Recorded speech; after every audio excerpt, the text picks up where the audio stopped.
Welcome back to my social media. ನಾನು ನಿಮ್ಮ ಪ್ರೀತಿ ಅಜಯ್ ಮಾತಾಡ್ತಾ ಇದ್ದೀನಿ. ಆಲ್ರೆಡಿ ನಾವು ಡೆಲ್ಲಿ ಏರ್ಪೋರ್ಟಿಂದ ರೈಲ್ವೆ ಸ್ಟೇಷನ್ ರೀಚ್ ಆಗಿದ್ದೀವಿ.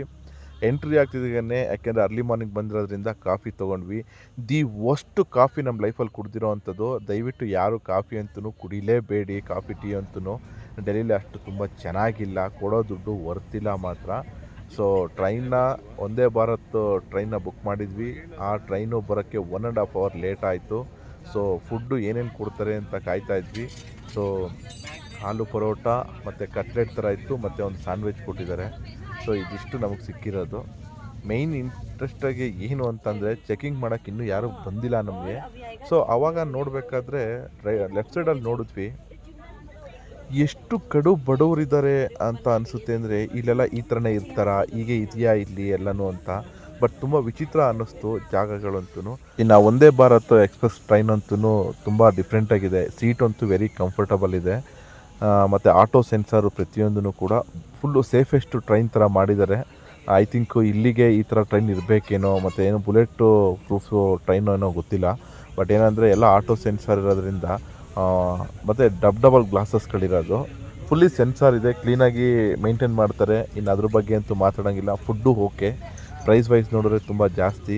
ಸೀಟ್ ಕಿಟ್ ಎಲ್ಲ ವೆರಿ ಕಂಫರ್ಟಬಲು. ಬಟ್ ಬರೋ ಜನ ಅಂತೂ ಸೈಲೆಂಟಾಗಂತೂ ಇರೋದೇ ಇಲ್ಲ. ಗಿಜಿ ಅಂತ ಇರ್ತಾರೆ. ನಾವಂತೂ ಈಗ ಎಂಟ್ರಿ ಆಗಿದ್ದೀವಿ ಜಂಬೂ ತಾವಿ ಅನ್ನೋ ಪ್ಲೇಸ್ಗೆ. ಯಾಕೆಂದರೆ ಫಸ್ಟ್ ನಾವು ಜಂಬೂ ತಾವಿಗೆ ಬಂದು ಇಲ್ಲಿಂದನೇ ಬೇಯಿಸಿರೋದಂತೆ. ಸೊ ಈ ಜಾಗದಿಂದ ನಾವು ಹೋಗಿ ನಮ್ಮ ಐ ಡಿ ಕಾರ್ಡನ್ನ ಕಲೆಕ್ಟ್ ಮಾಡಿಕೊಂಡು, ಐ ಡಿ ಕಾರ್ಡ್ ಸಿಕ್ಬಿಡ್ತು ಅಂದರೆ ಯಾತ್ರೆ ಆಗೋಕ್ಕೆ ಪರ್ಫೆಕ್ಟಾಗಿ ನಮಗೆ ಚಾನ್ಸ್ ಸಿಕ್ತಂಗೆ. ಸೊ ಇಲ್ಲ ಅಂತಂದರೆ ಯಾತ್ರೆಗೆ ಹೋಗೋಕೆ ಆಗೋದಿಲ್ಲ ನಮಗೆ. ಐ ಡಿ ಕಾರ್ಡ್ ಸಿಗೋ ತನಕ ತುಂಬ ಕಷ್ಟ ಅಂತ ಹೇಳಿದ್ದಾರೆ ಎಲ್ಲ ಕಡೆಯೂ ಕೂಡ. ಸೊ ಹೇಗಿರುತ್ತೆ ಆ ಪ್ರೊಸೀಜರು, ಹೇಗಾಗುತ್ತೆ, ಏನು ಇರುತ್ತೆ ಅನ್ನೋದನ್ನು ಕಂಪ್ಲೀಟಾಗಿ ತೋರಿಸ್ತೀನಿ ನಾನು. ತುಂಬ ಜನ ಇರ್ತಾರೆ ಅಂದ್ಕೊಂಡ್ವಿ. ಕ್ಲೈಮೇಟ್ ನೋಡಿದ್ರೆ ಮಳೆ ಬರುತ್ತೆ ಇವತ್ತು, ಆಗಲ್ಲ ಅಂತ ಗೆಸ್ ಮಾಡಿದ್ವಿ. ಬಟ್ ಆ ಥರ ಏನೂ ರಿಸ್ಕ್ ಆಗದಂತೆ ನಮಗೆ ಈಸಿಯಾಗಾಯಿತು. ಸೊ ಇಲ್ಲಿಗೆ ನಾವು ಆನ್ಲೈನಲ್ಲಿ ಅಪ್ಲಿಕೇಶನ್ ಹಾಕಿರ್ತೀವಿ.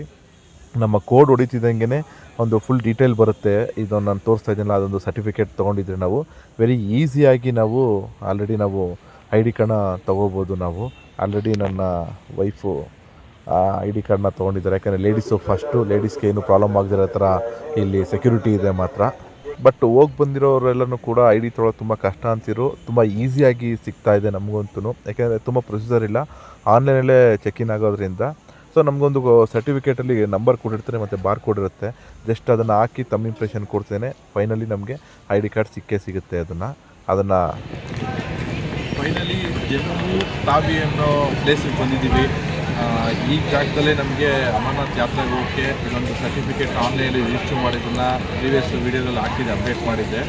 ಸೊ ಅದರಲ್ಲಿ ಇದೊಂದು ಇದ್ದರೆ ಸಾಕು. ಆಧಾರ್ ಕಾರ್ಡ್ ಆಗಲಿ, ಫಿಟ್ನೆಸ್ ಸರ್ಟಿಫಿಕೇಟು, ವಾಟೆವರ್ ಏನೂ ಕೇಳಲ್ಲ. ಇದು ಆನ್ಲೈನಲ್ಲೇ ಚೆಕ್-ಇನ್ ಆಗೋಗಿರುತ್ತೆ. ಆಲ್ರೆಡಿ ಇದೊಂದನ್ನು ನಾವು ಇಲ್ಲಿ ಒಂದು ಶೋ ಮಾಡಿದ್ರೆ ಇಲ್ಲಿ ಮೇಲ್ ಕಾಣ್ತಿರೋಂಥ ಬಾರ್ ಕೋಡ್ನ ಒಂದು ತೊಗೋತಾರೆ, ನಮ್ಮದು ತಮ್ಮ ಇಂಪ್ರೆಷನ್ ತೊಗೋತಾರೆ ಅಷ್ಟೇ. ದೆನ್ನು ಇದನ್ನು ಐ ಡಿ ಕಾರ್ಡು ನಂಬರ್ ಕೊಡ್ತಾರೆ ಇದನ್ನು. ಸೊ ಇದನ್ನು ಇಟ್ಕೊಂಡಿದ್ದಷ್ಟು ನಮಗೆ ತುಂಬ ಒಳ್ಳೆಯದು. ಅಮರನಾಥ್ ಯಾತ್ರೆ ಎಲ್ಲಿಗೆ ಬೇಕಾದ್ರೂ ಹೋಗ್ಬೋದು, ಬರ್ಬೋದು. ಇದನ್ನು ರಿಟರ್ನು ನಾವು ಕೊಟ್ಬಿಟ್ಟು ಬರಬೇಕಾಗುತ್ತೆ. ಇದು ನಮಗೆ ಅಂತ ಏನಲ್ಲ ಇದು. ಸೊ ಇದು ರಿಟರ್ನ್ ಕೊಡಬೇಕು. ಸೊ ಇದನ್ನು ಎಲ್ಲೇ ಹೋದ್ರೂ ಇದನ್ನು ಹಾಕ್ಕೊಂಡಿದ್ರೆ ಯಾತ್ರೆಗೆ ಬಂದಿರೋದು ಅಂತ ಗೊತ್ತಾಗುತ್ತೆ. ಯಾವುದೇ ರೀತಿ ಪ್ರಾಬ್ಲಮ್ಸ್ಗಳು ಆಗೋದಿಲ್ಲ ಇಲ್ಲಿ, ಅದಕ್ಕೋಸ್ಕರ ಅಷ್ಟೇ. ಸೊ ಇದನ್ನೇ ಪಡ್ಕೊಳ್ಳೋಕ್ಕಂತೂ ತುಂಬ ಕಷ್ಟ ಅಂತಿದ್ರು. ಸೊ ಇದು ನಮಗೆ ತುಂಬ ಈಸಿಯಾಗಿ ಸಿಕ್ಕಿದೆ. ಇನ್ನು ನೆಕ್ಸ್ಟು ನಮ್ಮ ಶಿವಪ್ಪನ ನೋಡೋದು ಅಷ್ಟೇ ಬಾಕಿ. ನೋಡೋಣ ದಾರಿ ಉದ್ದಕ್ಕೂ ಏನೇನು ಆಗುತ್ತೆ, ಹೇಗಿರುತ್ತೆ ಅನ್ನೋದನ್ನೆಲ್ಲನೂ ಕೂಡ ಅಪ್ಡೇಟ್ ಮಾಡ್ತೀವಿ.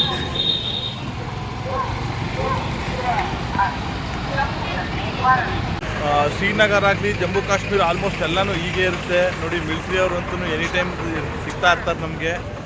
ಸೊ ಫುಲ್ಲು ಸೇಫೆಸ್ಟ್ ಪ್ಲೇಸ್ ಇದು. ನಾವು ಎಲ್ಲಿಂದನೇ ಬಂದ್ರೂ ಕೂಡ ನಾವು ಸಿಮ್ ಕಾರ್ಡ್ ತೊಗೋಬೇಕು. ಇಲ್ಲಿಗೆ ಫುಲ್ಲು ಹೈ ಸೆಕ್ಯೂರಿಟಿ ಇರುತ್ತೆ, ಯಾವುದೇ ರೀತಿ ಪ್ರಾಬ್ಲಮ್ಸ್ಗಳಾಗಬಾರ್ದು ಅಂತ.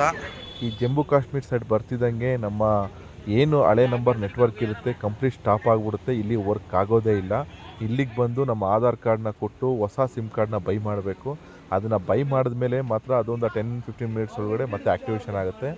ಬಟ್ ನಾವು ತಪ್ಪು ಮಾಡಿದ್ವಿ, ನೀವು ಕೂಡ ತಪ್ಪು ಮಾಡೋಕ್ಕೆ ಹೋಗ್ಬಿಡಿ. ರೈಲ್ವೆ ಸ್ಟೇಷನ್ ಆಚೆ ಬರ್ತಾನಲ್ಲಿ, ಬಸ್ ಸ್ಟ್ಯಾಂಡ್ ಆಚೆ ಬರ್ತಾನಲ್ಲಿ ಸಿಮ್ ಕಾರ್ಡ್ ತೊಗೊಳಕ್ಕೆ ಅಂತ ಹೋಗಲೇಬೇಡಿ. ಸಿಮ್ ಕಾರ್ಡ್ ತೊಗೊಂಡ್ರೆ ಅಲ್ಲಿ ಮೋಸ ಮಾಡ್ತಾರೆ. ಸೊ ನಮ್ಮ ಕ್ಯಾಂಪ್ ಇರುತ್ತೆ, ಕ್ಯಾಂಪ್ಗಳಲ್ಲಿ ಹೋಗಿ ಬೈ ಮಾಡ್ತು ಅಂತಂದರೆ ಜಸ್ಟ್ 300 ರುಪೀಗೆ ಅನ್ಲಿಮಿಟೆಡು ಡಾಟಾ ಸಿಗುತ್ತೆ 28 ಡೇಸು. ಸಿಮ್ ಕಾರ್ಡ್ ಆ್ಯಕ್ಟಿವೇಷನ್ ಮಾಡೋಕ್ಕಲ್ಲಿ ಯಾವುದಕ್ಕೂ ಚಾರ್ಜಸ್ ಮಾಡೋದಿಲ್ಲ. ಅಲ್ಲೂ ಕೂಡ ಸೇಮ್ ಆ್ಯಕ್ಟಿವೇಷನ್ ಮಾಡಿ ಸೇಮ್ ಪ್ರೊಸೀಜರ್ ಇರುತ್ತೆ. ಸಿಮ್ ಕಾರ್ಡ್ ಸಿಗುತ್ತೆ ನಮಗೆ ಈಸಿಯಾಗೇ.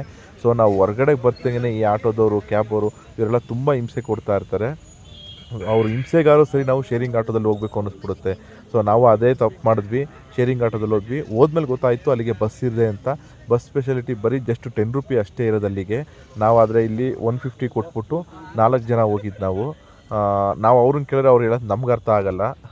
ಆದರೂ ತಲೆ ಕೆಡಿಸ್ಕೊಂಡು ಏನೋ ಪ್ರಾಬ್ಲಮ್ ಆಗಿಬಿಡುತ್ತೆ ಹಾಗೆ ಹೇಗೆ ಅಂತ ನಮ್ಮ ತಲೆಯಲ್ಲಿದ್ದರೆ ಅದನ್ನು ಹೊರಗೆ ಹಾಕಬೇಕು, ಭಗವಂತ ನೋಡಬೇಕು ಅಂತ ಡಿಸೈಡ್ ಮಾಡೋದ್ರಿಂದ ಅದೊಂದೇ ತಲೆಯಲ್ಲಿ ಇಟ್ಕೋಬೇಕು ಅಷ್ಟೇ. ಬಟ್ ಏನಪ್ಪ ಅಂತ ಅಂದರೆ ಅವ್ರಿವ್ರನ್ನ ಕೇಳಿಕೊಂಡು ಹೋಗೋದು ತುಂಬಾ ಇಲ್ಲಿ ಕಷ್ಟನೇ. ಮತ್ತು ಯಾತ್ರಾಗೆ ಬರೋರಿಗೆ ಅಂತಲೇ ಸಪ್ರೇಟು ಗೈಡ್ಲೈನ್ಸ್ಗಳಿದೆ. ಸೊ ಅದನ್ನು ನಾವು ಫಾಲೋ ಮಾಡ್ಕೊಂಡು ಹೋದರೆ ಅಷ್ಟೇ ಸಾಕು ನಮಗೆ. ಯಾಕೆ ಅಂತಂದರೆ ಈಗ ನಮಗೆ ಮೋಸ ಮಾಡ್ದಂಗೆ ನಿಮಗೂ ಕೂಡ ಮೋಸ ಮಾಡೇ ಮಾಡ್ತಾರೆ. ಸೊ ನಾವು ಎಲ್ಲನೂ ಹೈಟೆಕ್ ನೋಡೋಕ್ಕೆ ಅಂತ ಹೋದಾಗ ನಮಗೆಲ್ಲ ಕಡೆ ದುಡ್ಡು ಅಂತೂ 100% ಖಾಲಿ ಆಗೇ ಆಗುತ್ತೆ. सिटी में पूरा सिक्योरिटी है ना, मिलिट्री वाला? हाँ, क्यों? अभी यात्रा के कारण भी है, वैसे ऐसे भी रहता थोड़ा बहुत, लेकिन अभी यात्रा के कारण ज़्यादा है। हाँ। और यात्रा टाइम का है ना खाली, नहीं तो वो 365 डेज को है ना? हाँ जी, 365 डेज को रखता है भाई, नहीं तो वो यात्रा टाइम को है ना भाई? ಫಸ್ಟ್ ಆಫ್ ಆಲ್ ಆಗಿ ನನಗಂತೂ ಕಂಪ್ಲೀಟಾಗಿ ಹಿಂದಿ ಬರೋಲ್ಲ. ನನಗೆ ಬರೋ ಹಿಂದಿ ನಾವು ಅವ್ರಿಗೆ ಮಾತಾಡಿದ್ರೆ ಅವ್ರಿಗೆ ಅರ್ಥ ಆಗಲ್ಲ. ಅವ್ರು ಹೇಳಿದ್ದು ನಮಗಂತೂ ಅರ್ಥ ಆಗಲಿಲ್ಲ. ಬಟ್ ಏನೋ ಮ್ಯಾನೇಜ್ ಮಾಡಿದ್ದೀವಿ ಅಷ್ಟೇ.